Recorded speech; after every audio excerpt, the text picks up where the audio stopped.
Just turn your Bibles with me to the book of Romans, chapter 14. Romans, chapter 14. I'll be reading the first few verses, first 9 verses. So this is the beginning of a new chapter, and it's kind of the last major topic in the book of Romans. This is it. It's last in through chapter 15, but this is the final theme of the book before you get to the greetings and those kinds of matters where he speaks to different people in Rome. And so we could quickly review where we are. If you remember, the first 11 chapters was doctrine, or in the second, chapter 12 through 16 is application.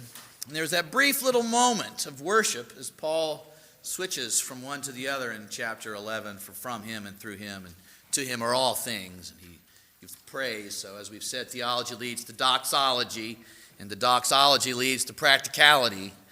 And so we find he's then commanded them to love. Chapter 12 and 13 of Romans is in many different ways how you'll go about loving people in the world, one another. And then in chapter 14, he begins the process of telling how you love one another when you're all in different places in your walk. Some are new believers. Some have been believers for a long time. Some, they've been believers for a while, but they're weak. Others have been believers for a short time, and they're strong.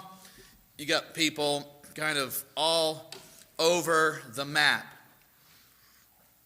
How do you work together? How does it happen? When you throw a lot of